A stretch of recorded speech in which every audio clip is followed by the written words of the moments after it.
Fundamentos em Microbiologia, professor Milton Lima, aluna Letícia de Paula Nascente, primeiro período de Tecnologia e Alimentos, leitura do capítulo 13, Vírus, Viróides e Prions, do livro de Microbiologia da 10ª edição. Os vírus são muito pequenos para serem vistos ao microscópio óptico e não se multiplicam fora de suas células hospedeiras. Por isso, embora as doenças causadas por vírus não sejam uma novidade, as partículas virais não puderam ser estudadas até o século XX. Em 1886, o químico holandês Adolfo demonstrou que a doença do mosaico do tabaco era transmissível de uma planta doente a uma planta sadia.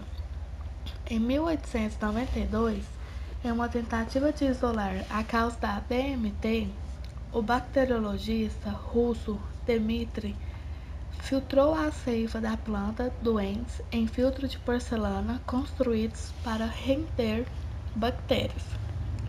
Ele esperava encontrar o microscópio preso ao filtro. Ao contrário, constatou que o agente infeccioso havia passado através dos diminutos poros do filtro. Quando ele injetou o fluido filtrado em plantas sadias, elas contraíram a doença. A primeira doença humana associada com o agente filtrado foi a febre amarela. O avanço nas técnicas da biologia molecular nos anos de 1880 e 1990 permitiram a identificação de vários novos vírus, incluindo o vírus de imunodeficiência humana, HIV, e coronavírus associado à síndrome respiratória aguda severa.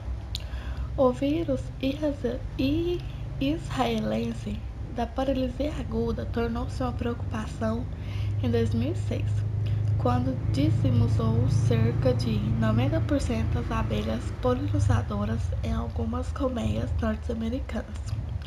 Um novo vírus foi identificado pela primeira vez em Israel em 2002 e parece circular nos Estados Unidos desde então. Doenças humanas causadas por esse vírus serão discutidas na parte 4 desse capítulo. Características gerais dos vírus.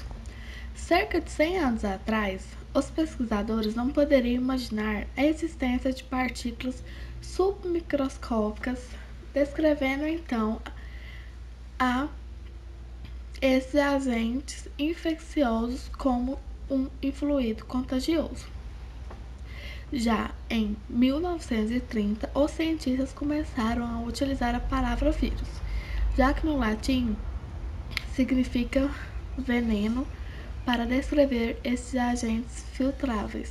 Todavia, a natureza dos vírus permaneceu obscura até 1935, quando Elder, um químico norte-americano, isolou o vírus do mosaico do tabaco, tornando possível pela primeira vez o desenvolvimento de estudos químicos e sobrenaturais com o vírus purificado. A invenção do microscópio eletrônico, aproximadamente na mesma época, possibilitou sua visualização. A questão de vírus serem organismos vivos ou não ter uma resposta ambígua, a vida pode ser definida como conjunto complexo de processos resultantes da ação de proteínas codificadas por ácidos nucleicos. Os ácidos nucleicos das células vivas estão em atividade o tempo todo. Como são inertes fora das células vivas, os vírus não são considerados organismos vivos. No entanto, quando o vírus penetra uma célula hospedeira, o ácido nucleico viral torna-se ativo, ocorrendo a multiplicação viral. Sob esse ponto de vista, o vírus está vivo quando se multiplica dentro da célula hospedeira.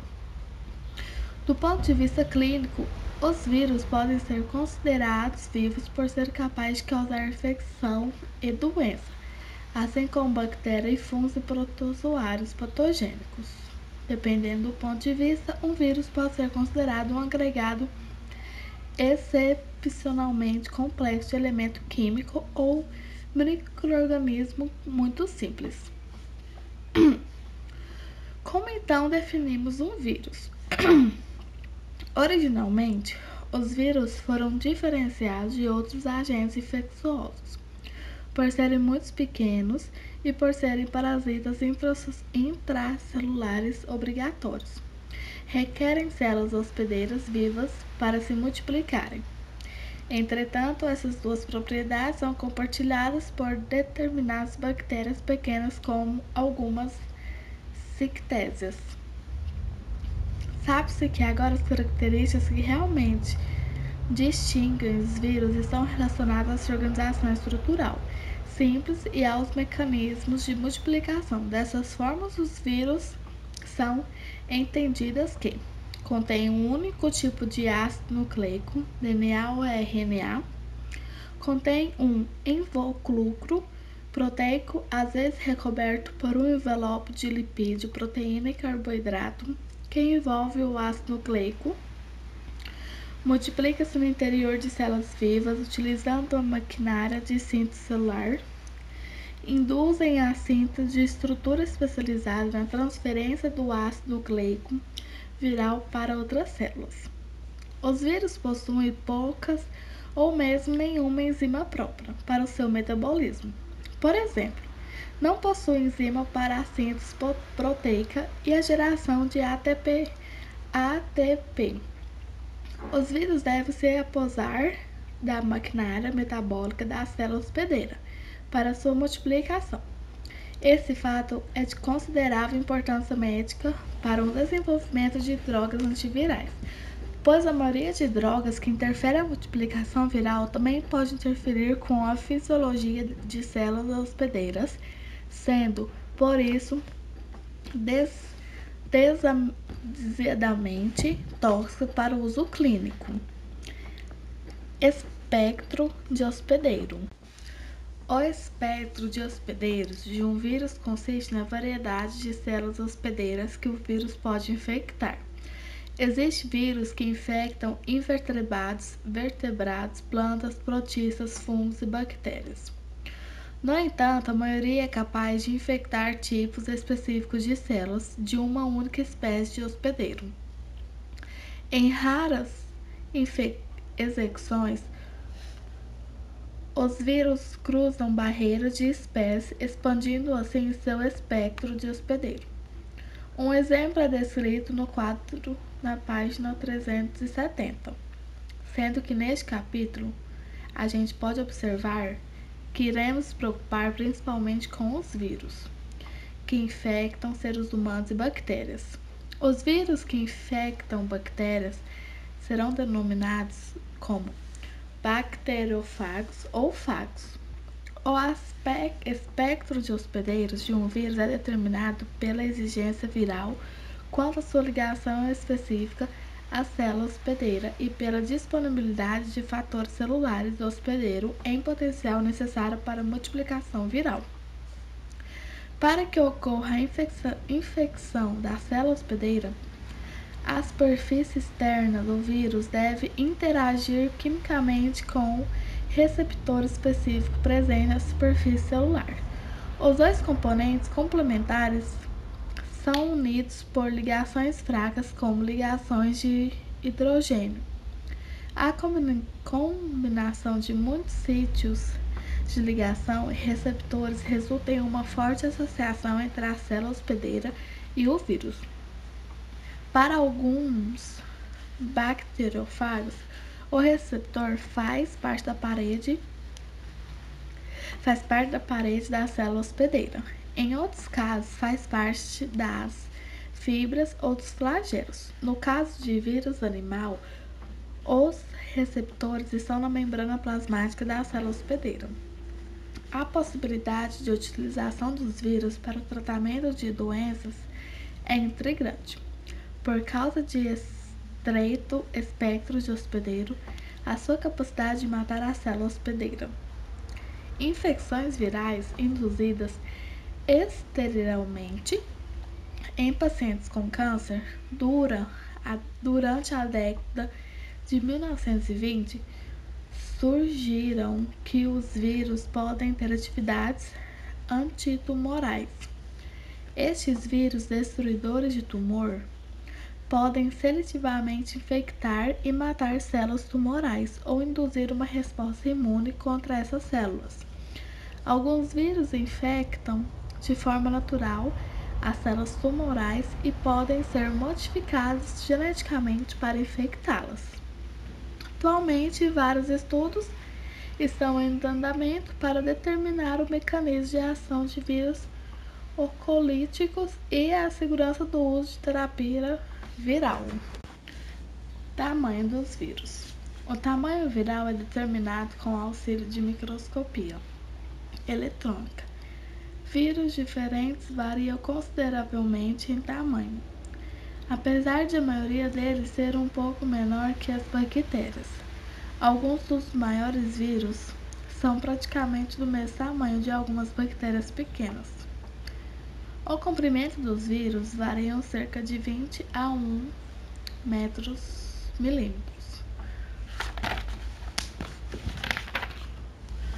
Influenza cruzando a barreira de espécie. O vírus da gripe ou influenza tipo A é encontrado em vários animais diferentes, incluindo porcos, baleias, cavalos e focas. Algumas vezes o vírus influenza A detectado em uma espécie animal pode cruzar a barreira da espécie e causar doenças em outra espécie. Por exemplo, até 1998, somente o subtipo H1N1 era encontrado nas populações dos porcos nos Estados Unidos. Em 1898, o subtipo H3N2 proveniente dos seres humanos foi introduzido na população de porcos e causou doença disseminada no rebanho de suínos. Os subtipos diferem por causa de certas proteínas localizadas na superfície do vírus. As proteínas hemaglutina e neuramitidase. Existem 18 subtipos diferentes de HA e 9 subtipos diferentes de ANA do vírus influenza tipo A. Como diferentes combinações de proteínas H e N são possíveis. Cada combinação correspondente a um subtipo diferente quando falamos de vírus influenza humano. Nos referimos àquele subtipo ampliamente disseminado entre os humanos. Existem somente 3 subtipos conhecidos de vírus influenza humanos: H1N1, H1N2, H3N2. Estrutura viral. Um virion é uma partícula viral completa e infecciosa composta por um ácido nucleico envolto por uma cobertura de proteína que o protege o ambiente e serve como veículo de transmissão de uma célula hospedeira para outra. Os vírus são classificados de acordo com a diferença de estrutura desses envoltórios ácido nucleico. Ao contrário das células procarióticas e eucarióticas, nas quais o DNA é sempre o material genético principal, o RNA possui um papel auxiliar. Os vírus possuem tanto o DNA como o RNA, mas nunca ambos. O ácido nucleico dos vírus pode ser de fita simples ou dupla. Assim, existe vírus com DNA de fita dupla, DNA de fita simples, RNA de fita dupla e RNA de fita simples. Dependendo dos vírus, o ácido nucleico pode ser linear ou circular. Em alguns vírus, o ácido nucleico é segmentado.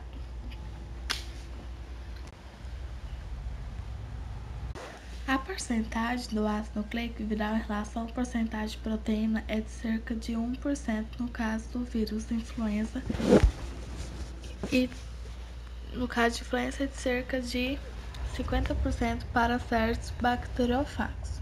A quantidade total de ácido nucleico varia de poucos milhares de nucleótidos ou de pares nucleados, até 250.000.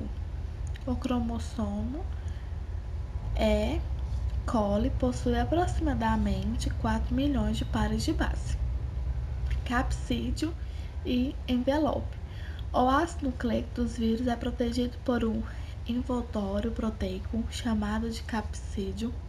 A estrutura do capsídeo é determinada basicamente pelo genoma viral e constitui a maior parte da massa viral, especialmente em partículas pequenas, sendo que cada capsídeo é composto por subunidades proteicas chamadas de capsômeros. Em alguns vírus, as proteínas que compõem os capsômeros são de um único tipo. Em outros, vários tipos de proteína podem estar presentes. Os capsômeros, em geral, são visíveis nas microfotografias eletrônicas. A organização dos capsômeros é caracterizada para cada tipo de vírus. Em alguns vírus, ele é coberto por um envelope que normalmente consiste em uma combinação de lipídios, proteínas e carboidratos. Alguns vírus animais são liberados da célula hospedeira por um processo de extrusão no qual a partícula é envolvida por uma camada da membrana plasmática celular, que a massa constitui o envelope viral. Em muitos casos, o envelope contém proteínas codificadas pelo genoma viral justamente com materiais derivados de componentes normais da célula hospedeira. Dependendo do vírus, os envelopes podem ou não representar espículas constituídas por complexos carboidrato-proteína que se protejam da superfície do envelope. Alguns vírus se ligam à superfície da célula hospedeira através dessas espículas, que são tão características de muitos vírus que são usados na sua identificação. A capacidade de determinação de vírus, como o vírus da gripe, de agregar eritrócitos está associada à presença das espículas. Os vírus cujos capsídeos não são cobertos por um envelope são conhecidos como vírus não envelopados. Neste caso, o capsídeo protege o ácido nucleico viral do ataque das nucleases presentes nos fluidos biológicos e promove a ligação da partícula às células suscetíveis. Quando o hospedeiro é infectado por um vírus, o sistema imune é estimulado a produzir anticorpos, proteínas que reagem com as proteínas da superfície do vírus. Essa interação entre os anticorpos do hospedeiro e as proteínas virais nativas, o vírus interrompe a infecção. Entretanto, muitos vírus podem escapar dos anticorpos, pois os genes que codificam proteínas virais na superfície sofrem mutações. A progênie dos vírus mutantes possui proteínas da superfície alteradas, de forma que não são capazes de reagir com anticorpos. O vírus da gripe frequentemente sofre alterações em suas espículas, sendo por essa razão que se contrai a gripe por mais uma vez, apesar de termos produzido anticorpos contra subtipos de vírus da gripe. Este pode sofrer mutações e nos infectar novamente. Morfologia geral. Os vírus podem ser classificados em vários tipos morfológicos diferentes, com base na arquitetura do capsídeo. A estrutura do capsídeo tem sido elucidada por microscopia eletrônica e uma técnica conhecida como cristalografia de raio-x. Vírus helicoides. Os vírus helicoides lembram bastões longos que podem ser rígidos ou flexíveis. O genoma viral está no interior de um capsídeo cilíndrico e oco com estrutura helicoidal. Os vírus que causam raiva e febre hemorrágica são helicoides. Vírus poliédricos. Muitos vírus animais, vegetais e bacterianos são poliédricos. O capsídeo da maioria dos vírus poliédricos tem a forma de um icôcentro, um poliedro regular com 20 faces triangulares e 12 vértices. Os capsimétricos de cada fase formam um triângulo equilátero. Vírus envelopados. Como mencionado anteriormente, os capsídeo de algum vírus é coberto por um envelope. Os vírus envelopados são relativamente esféricos. Os vírus helicoides e os políedricos envoltos por um envelope são denominados vírus helicoidais envelopados ou vírus poliédricos envelopados. Os vírus do herpes é um exemplo de vírus poliédricos envelopados. Vírus complexo. Alguns vírus, particularmente os vírus bacterianos, possuem estruturas complexas e são denominados vírus complexos. Um bacteriófago é um exemplo de vírus complexo. Alguns bacteriófagos possuem capsídeo com estruturas adicionais aderidas. A cabeça contém o genoma viral. Mais adiante serão descritas funções de outras estruturas. Os poxvírus são outros exemplos de vírus complexos que não possuem capsídeo claramente definidos, mas apresentam várias coberturas ao redor do genoma viral. Taxonomia dos vírus. Da mesma maneira que precisamos de categorias taxonômicas para plantas, animais e bactérias, necessitamos de taxonomia viral para nos auxiliar na organização e entender novos organismos descobertos. A classificação mais antiga dos vírus tem como base a sintomatologia, como as das doenças que afetam o sistema respiratório. Este sistema é conveniente, mas não é aceitável cientificamente, porque o mesmo vírus pode causar mais de uma doença, dependendo do tecido afetado.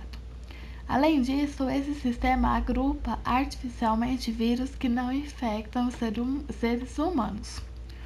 Os virologistas começaram a tratar do problema de taxonomia viral em 1966, com a criação do Comitê Internacional de Taxonomia Viral. Desde então, tem agrupado os vírus em famílias com base no tipo de ácido nucleico viral, na estratégia de replicação e na morfologia. O sufixo viral é usado para os gêneros, enquanto as famílias de vírus recebem o sufixo viraide e nas ordens do sufixo ares. No uso formal, os nomes das famílias e dos genes são usados das seguintes maneiras: famílias, Herpesvirae, gênero, simplex vírus, vírus do herpes humano tipo 2. Uma espécie viral compreende um grupo de vírus que compartilha a mesma informação genética e o mesmo nicho ecológico. Epítetos específicos não utilizados para os vírus. Dessa forma, a espécie viral são designadas para um nome descrito vulgares, como o vírus da imunodeficiência humana, HIV, e a subespécie, se existirem, são designadas com o número HIV1, apresentando um resumo para a classificação dos vírus que infectam os seres humanos. Isolamento, cultivo e identificação de vírus. O fato de os vírus não poderem se multiplicar fora de uma célula viva complica a detectação, a quantificação e a identificação. Os vírus não se multiplicam em meios de cultura quimicamente sintético, devendo ser obrigatoriamente associada a umas células vivas. As plantas e os animais são de manutenção difícil e dispendiosa, e os vírus patogênicos que se multiplicam somente em primatas superiores ou em hospedeiros humanos trazem complicações adicionais. No entanto, os vírus cujos hospedeiros são as células bacterianas multiplicam-se mais facilmente em culturas bacterianas. Essa é uma razão pela qual a maioria parte dos nossos conhecimentos sobre a multiplicação viral provém do estudo dos bacteriófagos. O cultivo de bacteriófago em laboratório. Os bacteriófagos podem se multiplicar tanto em cultura bacteriana, em meio líquido, em suspensão, quanto em meio sólido. O meio sólido torna possível o uso do método de contagem em placa de Lise para a detectação e a quantificação das partículas virais. Uma amostra de bacteriófago é a mistura com a bactéria em agar fundido. O agar contendo a mistura de bacteriófago e a planta é então colocada em uma placa de Petri contendo uma camada de meio de cultura com agar mais duro. A mistura vírus-bactéria se solidifica formando uma camada com a espessura aproximada de uma célula bacteriana. Cada vírus infecta uma bactéria, se multiplica e liberta centenas de novos vírus que infectaram as bactérias adjuntas, que, por sua vez, produziram novos vírus. Após vários ciclos se multiplicarem viral, todas as bactérias localizadas nas proximidades da infecção inicial são destruídas. Isso leva à produção de um determinado número de zonas claras, ou placas de Lise, que são visíveis à monocamada de células bacterianas que crescem na superfície do agar. Enquanto as placas são formadas, as bactérias de uma outra região da placa de Petri e que não foram infectadas continuam se proliferando rapidamente e produzem áreas de turbidez. Cada placa correspondente, teoricamente, a uma única partícula viral da suspensão original. Dessa forma, a concentração das suas suspensões virais, medida pelo número de placas formadas em geral, é dada à unidade formadora de placa. O cultivo de vírus animal em laboratório. Em laboratório, geralmente, são utilizados 3 métodos para o cultivo de vírus animal. Esses métodos envolvem o uso de ovos embrionários e culturas celulares.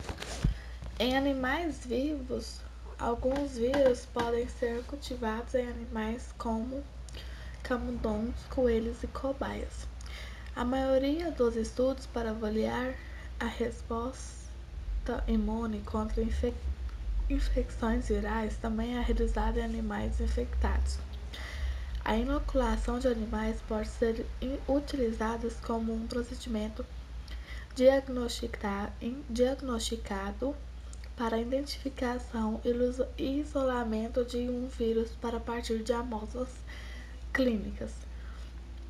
Após ser inoculado como um espécime clínico, o animal é observado quanto ao aparecimento de sinais de doenças ou é sacrificado para que seus tecidos possam ser analisados à procura de partículas virais. Alguns vírus humanos não se multiplicam em animais ou se multiplicam, mas não causam doenças aparentemente. A falta de modelos animais naturais para o vírus da AIDS tem tornado mais lento o nosso entendimento sobre o processo da doença e tem impedido o teste de drogas que inibam a multiplicação do vírus em vivo. Os chimpanzés podem ser infectados com uma subespécie do HIV, mas como não apresentam sintomas da doença, não podem ser usados nos estudos dos efeitos da multiplicação viral ou no tratamento da doença. Vacinas contra a AIDS estão sendo testadas atualmente em seres humanos, mas a doença evolui de maneira tão lenta que pode demorar anos para determinar sua eficácia.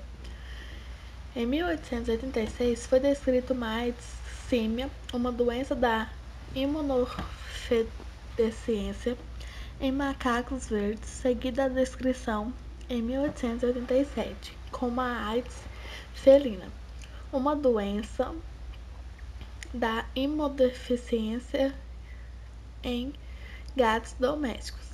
Essas doenças são causadas por lentivírus aproximadamente relacionados ao HIV, que se desenvolvem em poucos meses, constituindo assim um modelo para se estudar a multiplicação viral em diferentes tecidos. Os camundongos consistem em um modelo confiável para o estudo da replicação viral, embora não seja um modelo adequado para o desenvolvimento de vacinas. Em ovos embrionados, para vírus capazes de se multiplicar em ovos embrionados, essa é a fórmula de hospedeiros convenientes e não dispendiosas para o cultivo de muitos vírus animais. Uma perfuração é feita na casca de um ovo embrionário em uma suspensão viral em uma suspensão de tecido suspeito de conter vírus é injetado no fluido presente no interior do ovo. O ovo contém várias membranas e o ovo também pode ser injetado próximo à membrana mais adequada à sua multiplicação, pela morte do embrião, por danos às células embrionárias ou pela formação de lesões típicas na membrana. Este método já foi um dos mais utilizados para o isolamento da multiplicação viral, sendo ainda usado na produção de vírus para algumas vacinas. E por isso que poderão nos perguntar, antes de sermos vacinados, se somos alérgicos ao ovo, pois proteínas de ovo podem estar presentes nessas preparações de vacina. Em culturas de células, as culturas de células têm substituído os ovos embrionários como meio de cultura preferido para muitos vírus. As culturas de células consistem em células que se dividem em meio de cultura em laboratório. É mais conveniente trabalhar com cultivos celulares que os animais ou ovos embrionados, pois em geral os cultivos constituem coleções mais homogêneas de células e podem ser propagados e manipulados da mesma forma que as culturas bacterianas. A obtenção de uma linhagem celular é iniciada com um tratamento enzimático de fragmentos de tecido animal para a separação das células. As células isoladas são suspensas em uma solução com pressão osmótica, nutrientes e fatores de crescimento necessários ao seu desenvolvimento. As células normais tendem a aderir ao recipiente de plástico ou vidro e serem produzidos formando uma monocamada. A infecção viral dessa monocamada muitas vezes causa sua destruição à medida que os vírus se multiplicam. Essa destruição celular é denominada efeito citopático.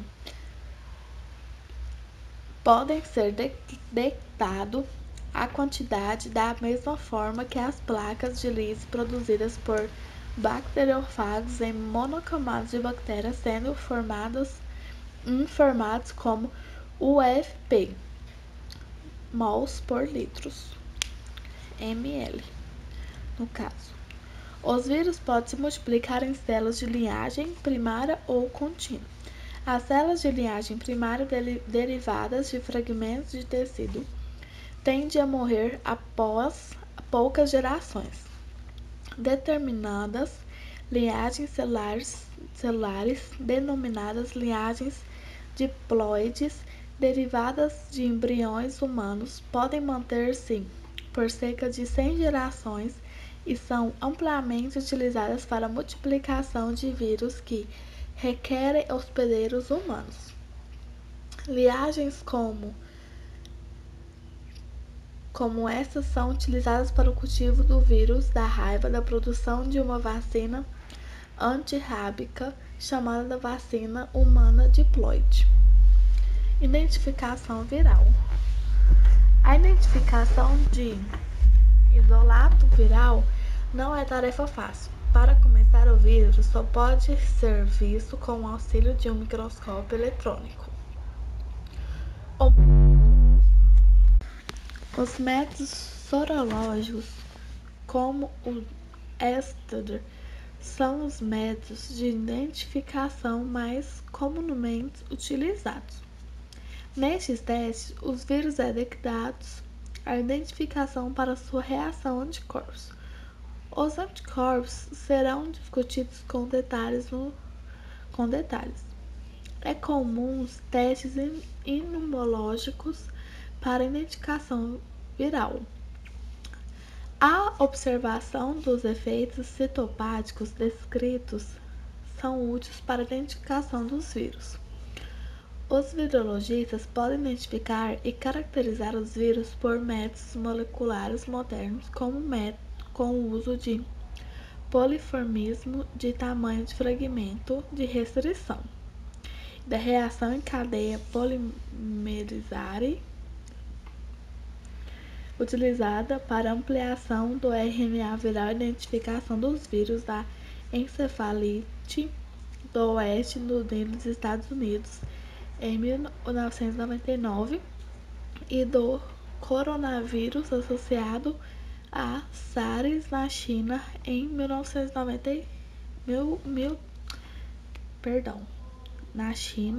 2002. Multiplicação viral. O ácido nucleico de um vírus contém somente uma pequena quantidade dos genes necessários para a síntese de novos vírus.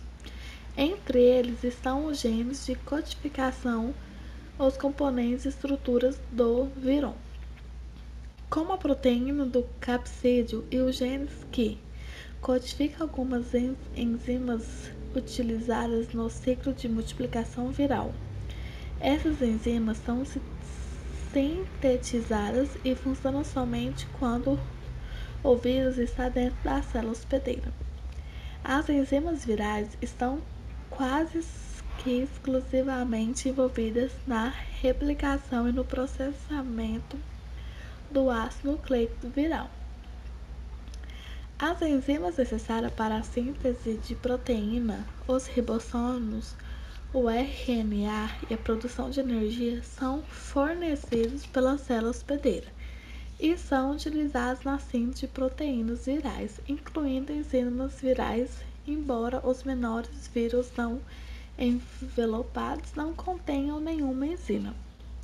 Os vírus maiores podem possuir uma ou mais enzimas que utilizam no processo de penetração dos vírus na célula hospedeira ou na replicação do ácido nucleico viral.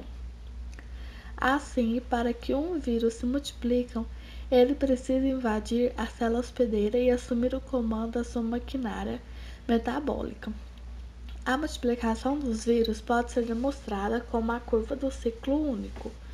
Os dados podem ser obtidos por uma infecção de todas as células de uma cultura e, posteriormente, testes do meio de cultura e das células quanto à presença de vírus, proteínas e ácidos nucleicos viral. Multiplicação de bacteriófagos. Embora a maneira pela qual um vírus penetra e é liberado da célula hospedeira possa variar, o mecanismo básico da multiplicação viral é similar para todos os vírus. Os bacteriófagos podem se multiplicar por todos os mecanismos alternativos: o ciclo lítico e o ciclo lisogênico. O ciclo lítico termina com a lise e a morte de célula hospedeira, enquanto o ciclo lisogênico e a célula hospedeira permanece viva. Visto que o bacteriófago são os mais estudados, descrevemos sua multiplicação em seu hospedeiro. O bacteriófago teve pares, o ciclo lítico. Os vírus dos bacteriófagos teparos são grandes, complexos e não envelopados, com uma estrutura característica da cabeça e cauda. O tamanho do seu DNA correspondente a apenas cerca de 6% do DNA é uma bactéria E. coli, ainda que esse DNA seja suficiente para codificar ainda de 100 genes. O ciclo de multiplicação desses vírus, assim como de todos os outros vírus, ocorre em 5 etapas distintas: absorção, penetração, diossíntese, maturação e liberação. Absorção. Após uma colisão ao acaso entre as partículas do fago e as bactérias, ocorre durante esse processo um sítio de adsorção no vírus se liga ao sítio de receptor complementar na parede da célula bacteriana. Essa ligação consiste em uma interação química, na qual se formam ligações fracas entre o sítio e a absorção do receptor celular. Penetração. Após a absorção, os bacteriófagos tepares injetam o seu DNA dentro da bactéria.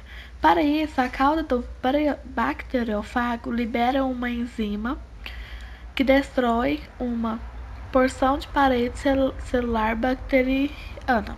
Durante o processo de penetração, a bainha da cauda do fago se contrai e o centro da cauda atravessa a parede da célula bacteriana. Quando o centro alcança a membrana plasmática, o DNA da cabeça do fago penetra a bactéria, passando através do lúmen da cauda e da membrana plasmática. Polissíntese. Assim que o DNA do bacteriófago alcança o citoplasma da célula hospedeira, ocorre a biossíntese do ácido nucleico e das proteínas virais. A síntese proteica dos hospedeiros é interrompida pela degradação do seu DNA, induzida pelos vírus pela absorção de proteínas virais que interferem com a transição pela inibição da tradução. Inicialmente, o fago utiliza várias enzimas e o nucleóides das células hospedeiras para sintetizar cópias do seu DNA. Logo a seguir, tem o início de biossíntese das proteínas virais. Todo o RNA transcrito na célula corresponde a mRNA transcrito a partir do DNA do fago. Para a síntese de enzimas virais das proteínas do capsídeo viral, os ribossomos, as enzimas e os aminoácidos das células hospedeiras são usados na tradução. Por um período de vários minutos após a infecção, fagos complexos não são encontrados nas células hospedeiras. Somente componentes isolados, DNA e proteínas, podem ser detectados. Esse período da multiplicação viral, no qual vírus completos infectivos ainda não estão formados, é denominado período de eclipse. Maturação. A maturação, a próxima sequência de evento consiste na maturação. Durante esse processo, vírus completos são formados a partir do DNA e do capsídeo. Os componentes virais se organizam exponencialmente, formando a partícula viral e eliminando a necessidade de muitos genes não estruturais e de outros produtos genéticos. Liberação. Os estágios finais da multiplicação viral é a liberação dos vírus da célula hospedeira.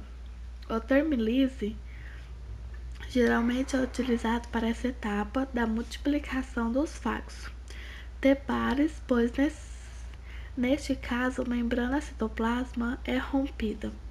A lisozima codificada por um gene viral é sintetizada dentro da célula.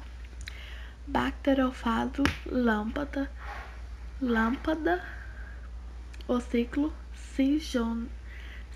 lisogênico, em contraste aos bacteriófagos tepares, alguns vírus não causam lise e morte celular quando se multiplicam na célula hospedeira. Estes fagos lisogênicos podem induzir um ciclo lítico, entretanto são capazes de incorporar seu DNA ao DNA da célula hospedeira para iniciar um ciclo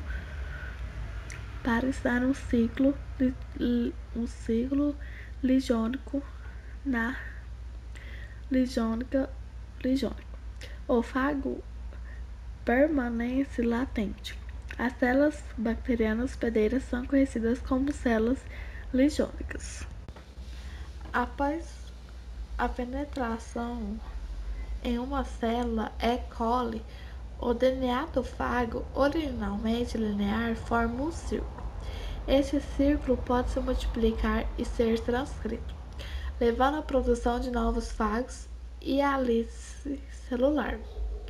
Alternativamente, o círculo pode se recombinar com o DNA bacteriano circular e se tornar parte dele. O DNA do profago também será replicado. O profago permanece latente na progênie celular. Entretanto, um evento espontâneo raro ou mesmo a ação da luz UV ou de determinantes substâncias químicas pode levar à excisão do DNA do profago e ao início do ciclo lítico. A lisogenia apresenta três consequências importantes. Em primeiro lugar, as células lisogênicas são imunes à reinfecção pelo mesmo fago. A segunda consequência é que as células hospedeiras podem exibir novas propriedades, o que é conhecido como conversão. Por exemplo, a bactéria que causa a difteria é um patógeno cujas características promotoras da doença são relacionadas à síntese de uma toxina. Essa bactéria só pode produzir toxina quando possui um fago temperado, pois o gene que codifica para a toxina está no profago. Em um outro exemplo, somente os estreptococos que carregam um fago lisogênico ou temperado são capazes de produzir a toxina relacionada com a síndrome de choque tóxico.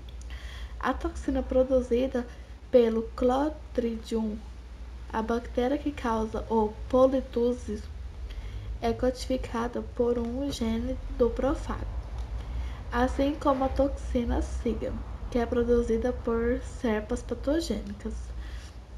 A terceira consequência da lisogenia que ela torna possível a transdução especializada. Foi visto que os genes bacterianos podem ser empacotados em um capsídeo de fago e transferidos para uma bactéria em um processo chamado de transdução generalizada. Qualquer gene bacteriano pode ser transferido por esse processo porque é cromossomo de hospedeiro está fragmentado em pedaços que podem ser empacotados em um capsídeo de fago. Entretanto, nas transduções especializadas, somente determinados genes bacterianos podem ser transferidos. A transdução especializada é medida por um fago lisogênico que é empacotado ao DNA bacteriano junto com seu próprio DNA do mesmo capsídeo. Quando um prófago é excisado do cromossomo bacteriano, genes adjacentes de ambos os lados podem permanecer ligados ao DNA do fago. O bacteriofago carrega de seu hospedeiro lactose positivo, o gene responsável pela fermentação da galactose. O fago transfere esse gene para uma célula galactose negativa, tornando a galactose positiva. Certos vírus animais podem sofrer processos muito semelhantes à ligionema. Os vírus animais que permanecem latentes por longos períodos dentro das células sem se multiplicarem ou sem causarem doenças podem estar inseridos no cromossomo das células hospedeiras ou permanecer separados, mas estar em um estado reprimido. Multiplicação de vírus animal. A multiplicação dos vírus animais segue um padrão básico da multiplicação dos bacteriófagos, mas com várias diferenças. Resumindo, os vírus animais diferem dos fagos no seu mecanismo de penetração dentro da célula hospedeira. Além disso, uma vez dentro da célula, a síntese e a montagem de novos componentes virais são ligeiramente diferentes. Uma parte diferente células montagem. Os vírus animais possuem determinados tipos de enzimas que não são encontrados nos fagos.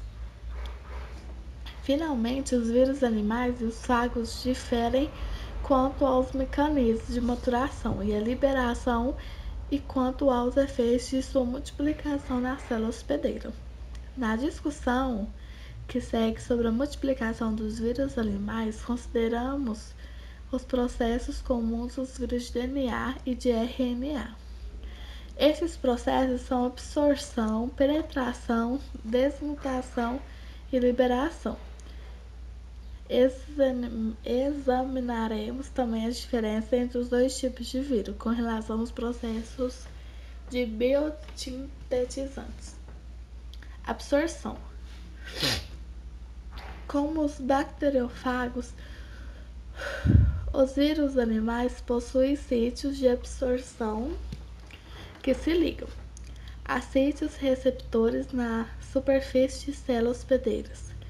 No entanto, os receptores das células animais são proteínas e glicoproteínas da membrana plasmática. Além disso, os vírus animais não possuem apêndices como as fibras da cauda de alguns bacteriófagos. Nos vírus animais, os sítios de ligação estão distribuídos por toda a superfície da partícula viral. Estes sítios variam de acordo com os diferentes grupos de vírus. Nos adenovírus, que são vírus isosaedricos, são pequenas fibras nos vértices do icosaedro. Na maioria dos vírus envelopados, como vírus influenza, os sítios de absorção são epiculados localizados na superfície de envelope. Logo que uma espícula que se liga ao receptor de célula hospedeira, sítios receptores adicionais migram em direção ao vírus. A ligação de muitos sítios completa o processo de absorção. Os sítios receptores são características genéticas dos hospedeiros. Consequentemente, os receptores para um determinado vírus podem variar de pessoa para pessoa. Isso pode explicar as diferenças individuais na suscetibilidade a um vírus particular. Por exemplo, pessoas que não possuem receptor celular para o parvovírus B19, pessoas denominadas antígeno B, são naturalmente resistíveis à infecção e não desenvolvem a quinta doença causada por esse vírus. Penetração. Após a adsorção ocorre a penetração. As células eucariontes ou vírus penetram pelo processo pinocitose, que é um processo celular ativo através do qual nutrientes e outras moléculas entram na célula.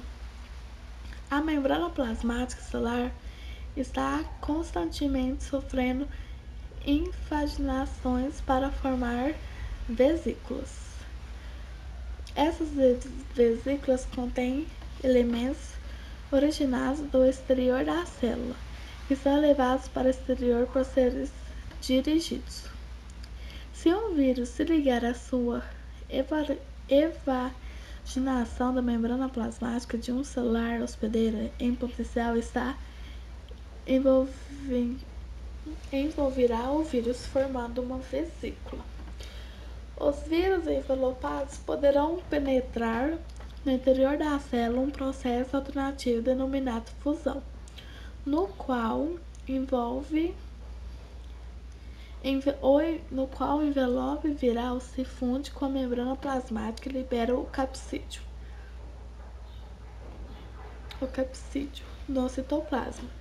Esse método pelo qual o HIV penetra na célula. Desenlutamento. Durante o período de eclipse de infecção viral, os vírus são desmontados e não são observadas partículas virais dentro da célula. O deslutamento consiste na separação do ácido nucleico viral do seu envoltório proteico. Uma vez que o vírus está dentro de uma vesícula endocítica, o capsídeo é digerido quando a célula dentro digere o conteúdo vesicular. Nos vírus não envelopados, o capsídeo pode liberar dentro do citoplasma da célula hospedeira. Este processo varia de acordo com o tipo de vírus. Alguns vírus animais concluem que o processo de deslutamento por ação de enzimas lisosomais das células hospedeiras. Essas enzimas degradam o capsídeo viral. Os deslutamentos por poxvírus é concluído por uma enzima específica, codificada pelo genoma viral. É sintetizada imediatamente após a infecção. Em outros vírus, o deslutamento parece envolver exclusivamente enzimas no citoplasma da célula hospedeira. Pelo menos para um vírus, o deslutamento começa enquanto o vírus ainda está ancorado à membrana plasmática da célula hospedeira. A biossíntese dos vírus DNA. Geralmente, os vírus DNA replicam o seu genoma no núcleo da célula hospedeira usando enzimas virais e sintetizam as proteínas do capsídeo e outras proteínas do citoplasma, usando enzimas dos hospedeiros. As proteínas migram então para o núcleo e não reúnem com o DNA. recém-sintetizado para formar os novos vírions. Os vírus são transportados pelos retículos endoplasmáticos para a membrana da célula hospedeira e são liberados. Os vírus, os herpevírus, os papovírus, os adenovírus e os hepadenovírus seguem os padrões de biossintetes. Os paxvírus são uma exceção, pois todos são compostos, são sintetizantes no citoplasma. Após a absorção, a penetração e a desnutamento, o DNA viral é liberado no núcleo da célula hospedeira. A seguir, ocorre a transcrição de uma porção do DNA viral que codifica os genes precoces e seguir a sua transdução. Os produtos desses genes são enzimas requeridas para a multiplicação do DNA viral. Na maioria dos vírus de DNA, a transcrição precoce é realizada pela transcriptase dos hospedeiros. Algum tempo após o início da replicação do DNA, ocorre a transcrição e a transdução dos genes tardios. As proteínas tardias incluem as proteínas dos capsídeos e as proteínas estruturais. Isso leva à síntese das proteínas do capsídeo que ocorre no citoplasma da célula hospedeira. Após a migração da célula do capsídeo, o núcleo celular ocorre a maturação. O DNA viral e as proteínas do capsídeo se montam para formar os vírus completos. Os vírus completos são, então, liberados da célula hospedeira. Alguns vírus que possuem genoma do DNA são descritos a seguir.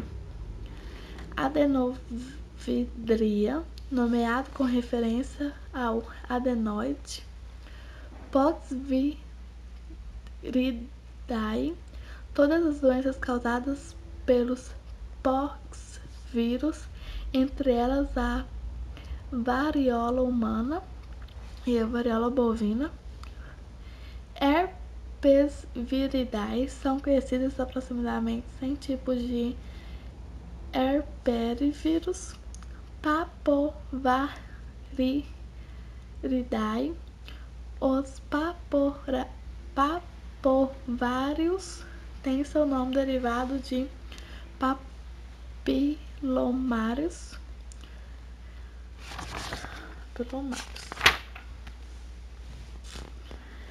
Hepatinarídeo são designados por ser capaz de causar hepatite e por conter DNA. A biossíntese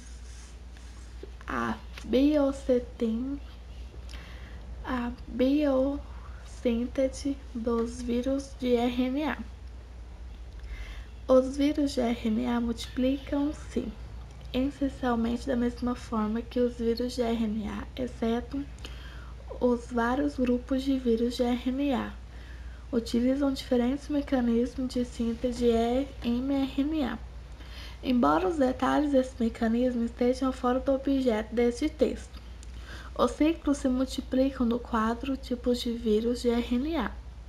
Serão descritos com um propósito comparativo. Os vírus de RNA se multiplicam no citoplasma da célula hospedeira. As principais diferenças entre os processos de multiplicação desse vírus residem na mesma forma como o mRNA e RNA viral são produzidos.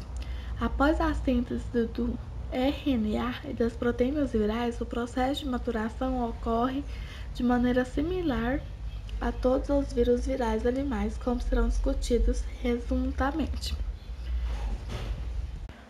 Os picornavírus são vírus de RNA de fita simples. são os menores vírus conhecidos. Dá um nome a esses vírus, o RNA do vírus é identificado como fita senso, porque pode funcionar como mRNA após absorção, a penetrar e desonudamento. A fita simples do RNA viral é transduzida em duas proteínas principais que inibem a síntese de RNA das proteínas das células hospedeiras e sintetizam a enzima chamada de RNA polimerase. Os togavírus, entre os quais se incluem os alfavírus e os arbovírus, que os vírus transmitidos por artrópodes também contêm RNA de fita simples positiva.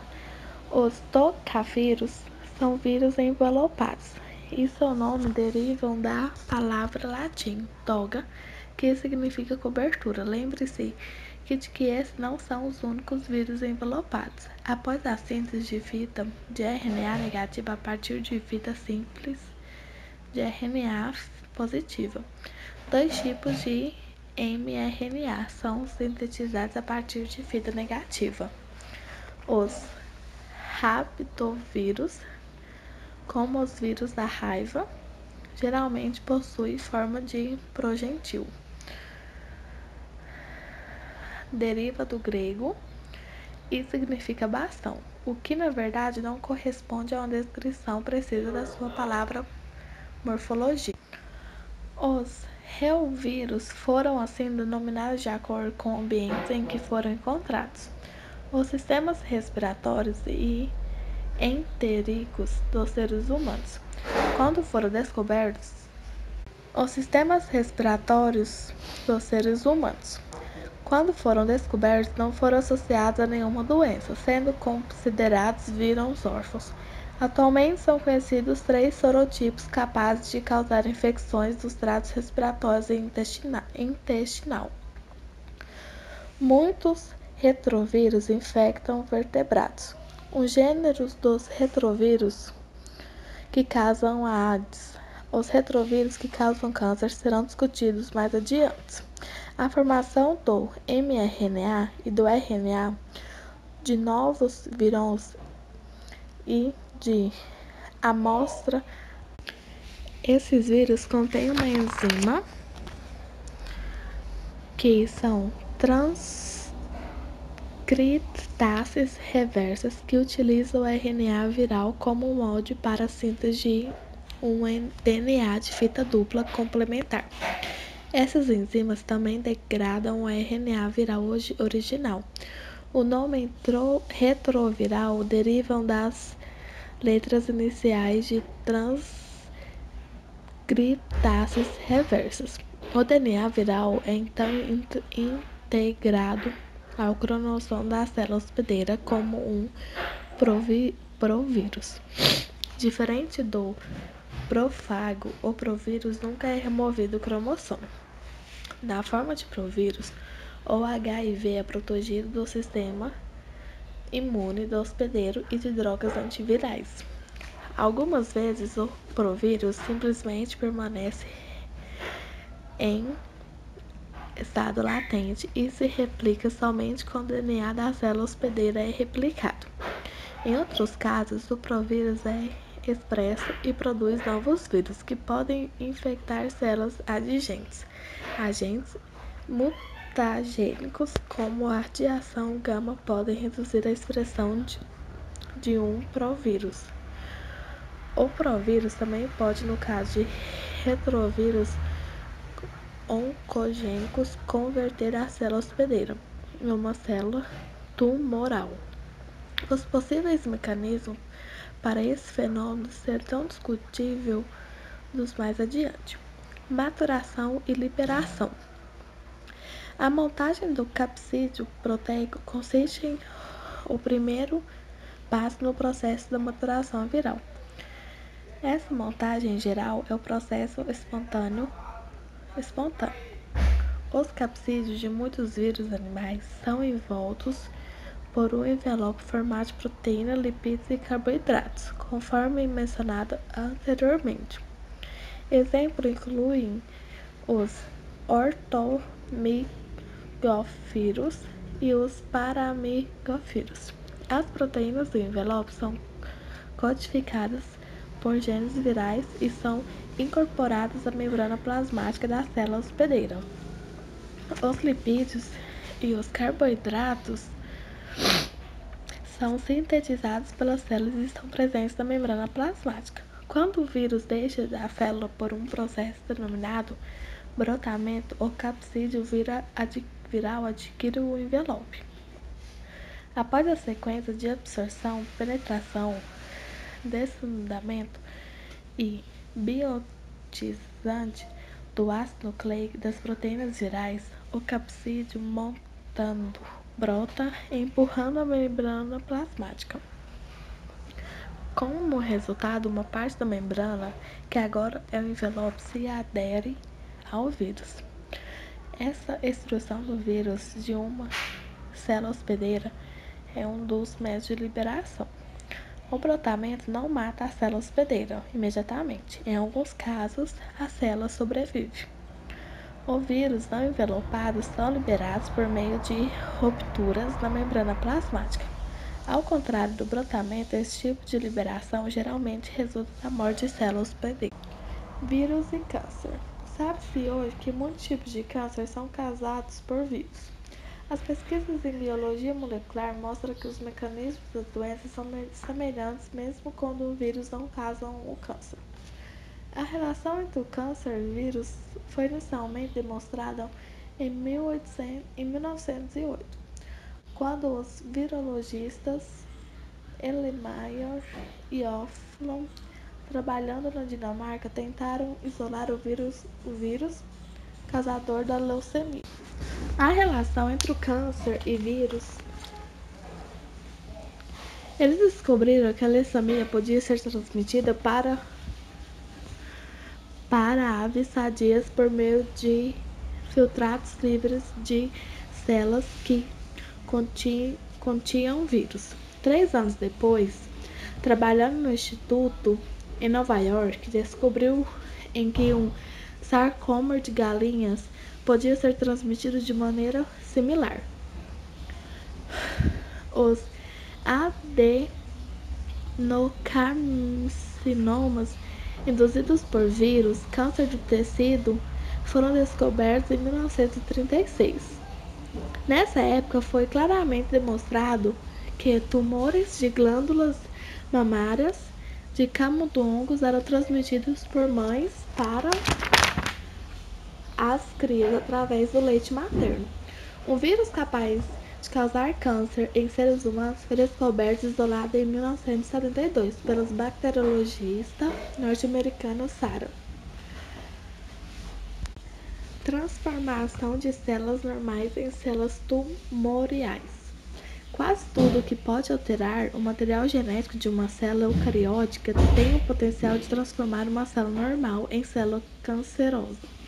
Essas alterações que causam câncer afetam parte do genoma causada de oncogenes. Os oncogenes foram identificados pela primeira vez em que os vírus causadores do câncer e foram considerados parte do genoma viral normal. No entanto, os microbiologistas norte-americanos Michael e Harold receberam o Prêmio Nobel da Medicina em 1989 por ter provado que os genes indutores do câncer transmitido pelos vírus são, na verdade, derivados de células animais. Bishop e Varmus mostraram que os genes causadores de câncer encontrados no vírus dos sarcomas avariam é derivado de uma parte normal do genoma de galinhas. Vírus de DNA oncogênicos. Os vírus oncogênicos fazem parte de inúmeras famílias de vírus com genomas de DNA. Essas famílias incluem adenorida, entre os papovários, palinomários, causa câncer uterino. Quase todos os casos do câncer cervical são causados pelo papilomavírus humano, responsável por cerca da metade de todos os casos de câncer cervical.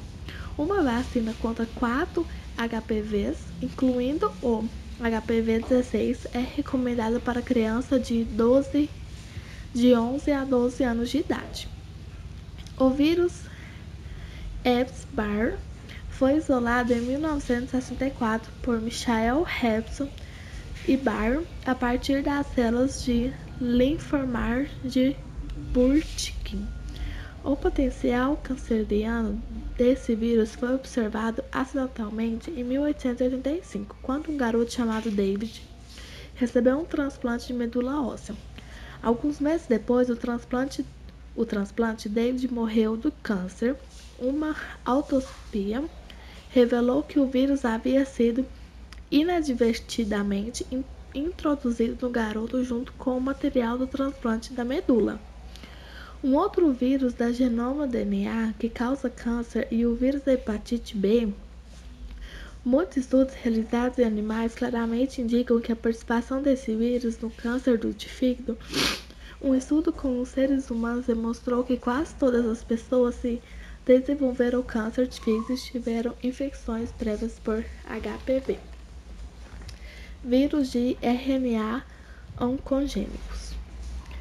Entre os vírus de RNA, somente os oncovírus da família retrovírida causam câncer.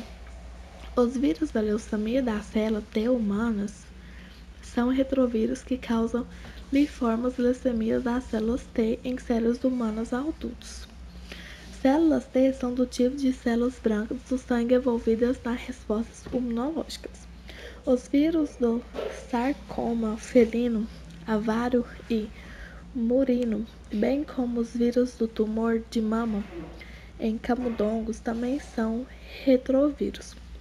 Outros retrovírus, o vírus da leucemia felina, causa leucemia em gatos e é transmissível entre eles. Não existe nenhum teste para a detecção do vírus no soro dos gatos. Infecções virais latentes. Um vírus pode permanecer em equilíbrio como hospedeiro por um longo período, geralmente anos, sem causar doença.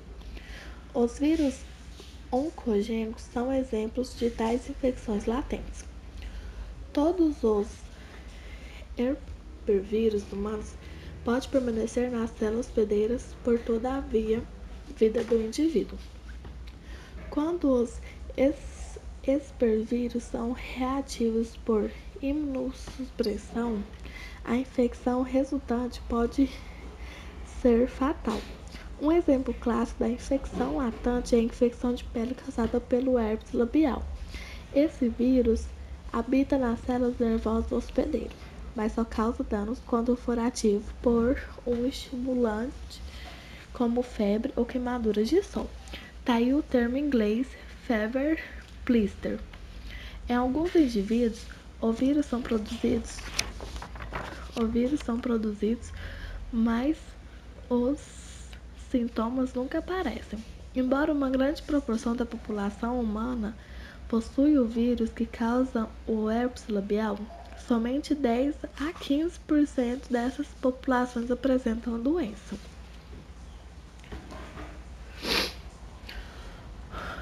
Os vírus causadores de algumas infecções latentes existem em estados lisogênicos dentro das células hospedeiras. O vírus de catapora também podem existir em estado latente. A catapora é uma doença de pele geralmente contraída na infância. Os vírus chegam à pele através do sangue. A partir do sangue pode atingir os nervos onde permanecem latentes. Mudanças nas respostas imunes, células T, podem mais tarde ativar os vírus latentes, levando ao desenvolvimento de herpes zoster. Os examententes causados pelos herpes zoster apresentam na pele ao longo dos nervos em que os vírus estavam latentes. O herpes ocorre em 10 a 20% das pessoas que tiveram varicela. Infecções virais persistentes. Uma infecção viral persistente ou crônica ocorre gradualmente em um longo período. Tipicamente, as infecções virais persistentes são fatais. Demonstrou-se a verdade que algumas infecções virais persistentes são causadas por vírus convencionais. Por exemplo, o vírus do sarampo é responsável por uma forma rara de panencefalite subaguda. Vários anos após causar o sarampo. Uma infecção viral persistente é aparentemente distinta de uma infecção viral latente, porque na maior parte dos casos, os vírus infecciosos são detectados gradualmente por um longo período, uma vez que aparecem repetidamente. Prions. Um número pequeno de doenças infecciosas é causado por prions. Em 1882, o neurobiologista norte-americano Stanley sugeriu que proteínas infecciosas teriam sido a causa de uma doença neurológica em ovelhas. A infectividade do tecido cerebral contaminado por CRAPS é reduzida após o tratamento com protease, mas não por tratamento com radiação, sugerindo que o agente infeccioso seja puramente uma proteína. Brugner cunhou o nome prion, a expressão proteinaceuls. Atualmente existem 9 doenças animais incluídas nessa categoria, entre elas a doença da vaca louca, que surgiu nos rebanhos da Grã-Bretanha. Todas essas doenças neurológicas denominadas encefalopatias, devido ao desenvolvimento de grandes vacas cérebro. As doenças humanas são curo, doença de Creutzfeldt. Essas doenças se manifestam em membros da mesma família, o que indica uma possível causa genética, entretanto não podem ser puramente herpetadas, já que a doença de vaca louca surgiu em gado alimentado com ração feita com carne de ovelha contaminadas com CRAPS, e a nova variante foi transmitida aos seres humanos pela ingestão da carne bovina mal cozida. Além disso, a CGT foi transmitida por tecido nervoso transplantado e por instrumentos cirúrgicos contaminados. Essas doenças são causadas por glicoproteína normal do hospedeiro, denominada de proteína prion celular, que é convertida por uma forma infecciosa, denominada de proteína CRAPS. O gene que codifica para a proteína se localiza no cromossomo 20 em seres humanos. Evidências reagentes sugerem que a proteína esteja envolvida na relação de morte celular. Uma hipótese para explicar como agente infeccioso que não possui ácido nucleico pode explicar a presença, pode se replicar. A causa real do dano celular não é conhecida. Os fragmentos das moléculas se acumulam no cérebro, formando placas. Essas placas são causadas para diagnósticos, mas não apresentam ser causas do dano celular. Vírus de plantas e viroides. Os vírus de plantas se apresentam em muitos aspectos. Como os vírus animais, os vírus de plantas são morfologicamente similares aos vírus de animais e possuem ácidos nucleicos semelhantes. De fato, alguns vírus de plantas podem se multiplicar dentro de células de inseto. Estes vírus possuem muitas doenças em culturas de grãos economicamente exportados como feijão, milho e cana-de-açúcar, e na batata, do dinamismo amarelo da batata. Os vírus podem causar mudanças de coloração, crescimento deformado, delineamento e interrupção do crescimento das plantas hospedeiras. Alguns hospedeiros, no entanto, permanecem sem sintomas e atuam somente como reservatórios da infecção. As células vegetais normalmente são protegidas das doenças pela parede celular impermeável. Os vírus devem entrar através de abrasões ou serem introduzidos justamente como parasitas de plantas, como os nematóides ou fungos, e, mais frequentemente, os insetos que sugam a seiva da planta. O pólen ou as sementes de planta infectada podem disseminar a infecção para as outras plantas. Em laboratório, os vírus de plantas são cultivados em protoplasma e em culturas de células de insetos. Algumas doenças de plantas são causadas por viroides, pedaços pequenos de RNA com cerca de 300 a 400 nucleótidos, somente sem qualquer envoltório proteico. Os nucleótidos, em geral, são pareados internamente de forma que a molécula possui uma estrutura tridimensional fechada e dobrada, o que provavelmente protege o ataque de enzimas celulares. Esse RNA não codifica para nenhuma proteína. Até agora, os viroides têm sido identificados como patogênicos exclusivos de plantas infecciosas por viroides, como o viroide do tubérculo afiliado da batata, resultam em perdas anuais de milhões de dólares em danos causados às lavouras. Pesquisas atuais revelaram similares entre as sequências de base de viroides e de intros. Recordes do capítulo 8 que introns na sequência de materiais genéticos que não codificaram polipéptidos. Essas observações têm conduzido à hipótese de que os viróides teriam evoluído dos intros, levando à especulação de que futuros pesquisadores poderiam vir a descobrir viroides animais. Essa foi a leitura do livro de microbiologia da 10ª edição, dos autores Tortora, Funk e Casey.